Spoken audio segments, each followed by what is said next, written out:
নিশ্চয়ই ভয়ঙ্কর এক অস্থিরতার মধ্যে রয়েছে পুরো বাংলাদেশ। ক্ষণে ক্ষণে নানান ধরনের সংবাদ, আবার গুজব গুঞ্জন একই সাথে। মানুষ কোনটা বিশ্বাস করবে, কোনটা প্রত্যাহার করবে? রাষ্ট্রপতি মোহাম্মদ শাহাবুদ্দিন পদত্যাগ করেছেন এমন একটি গুঞ্জন ছড়িয়ে পড়েছে।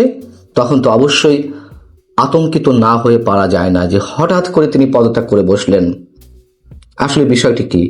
এবং এটি এমন একটি বিষয়, রাষ্ট্রপতি মোহাম্মদ শাহাবুদ্দিন সাহেব নিজেই চমকে উঠলেন যে তার ফেসবুক আইডি থেকে তার রেজিগনেশনের খবর জানানো হচ্ছে। লেখা ছিল শুধুমাত্র রেজিগনেশন। শাহাবুদ্দিন সাহেব বিস্মিত হয়ে উঠলেন। কে লিখলো তার ফেসবুক আইডি থেকে এমন কথা, এমন শব্দ? তিনি তো আসলে পদত্যাগ করেননি। আসল ব্যাপার হচ্ছে যে যেটি জানা গেছে, তার ফেসবুক আইডি হ্যাকড হয়েছিল। পরবর্তীতে সন্ধ্যায় তিনি নিজেই আবার এই তথ্যটিই জানান যে না, তার ফেসবুক আইডি হ্যাকড হয়েছে, কেউ বা কারা এই বিষয়টি ছড়িয়ে দিচ্ছে। কিন্তু প্রশ্ন হচ্ছে, যারা হ্যাক করেছে, হ্যাক করার মাধ্যমে তার পদত্যাগের খবরটি ছড়িয়ে দিতে চাইছে, তারা কি আর এমনি এমনি করেছে? মজা নেওয়ার জন্য করেছে?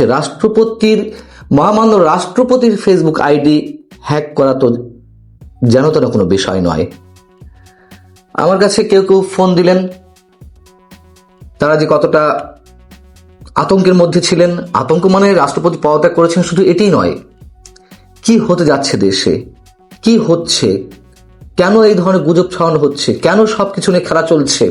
এবং রাষ্ট্রপতি মোহাম্মদ শাহাবুদ্দিনের পদত্যাগ একটি বিশেষ পক্ষ থেকে খুব জোরালোভাবে দাবি করা হয়েছে, তাকে চাপ প্রয়োগ করা হয়েছে দিনের পর দিন, সেটা তো আমরা ভালো করে জানি। এবং তার পদত্যাগ না ঘটালে সরকারের পতন ঘটানো হবে এমন হুমকিও তো আমরা পেয়েছি। তার বঙ্গভবন ঘেরাও করা হলো, গভীর রাতে সেখানে সংঘর্ষ সংঘটিত হলো, বঙ্গভবনের দেয়াল টপকে তার ভেতরে যাওয়ার চেষ্টা করা হচ্ছিল। এইসব খবর তো আমরা জানি, কিন্তু সেই পক্ষের বিরুদ্ধে কোনো ধরনের ব্যবস্থা নেওয়া হয়নি।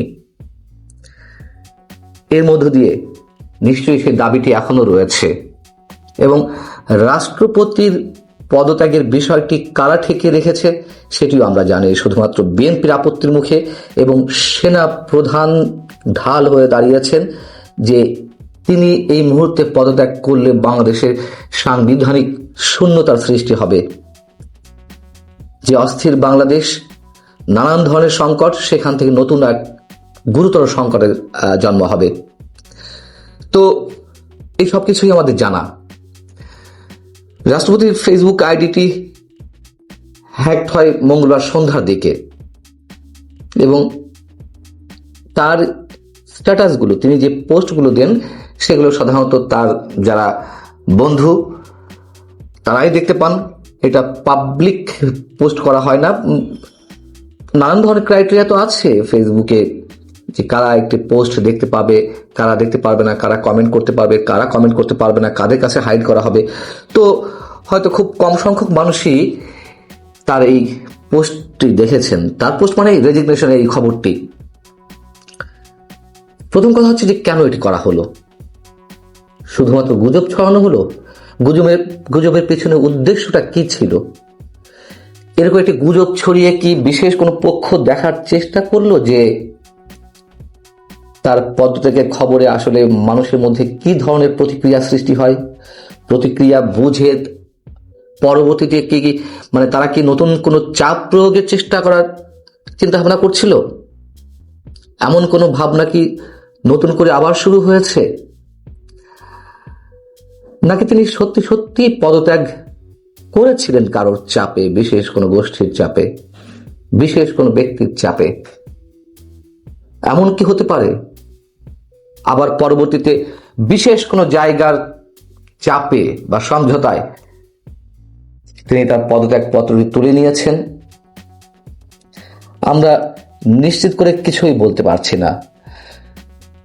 যেহেতু আমরা এটুকুই ধরে নিতে চাই যে তার ফেসবুক আইডি থেকে এই শব্দটি পোস্ট করা হয়েছিল, তার পদত্যাগের বিষয়টি।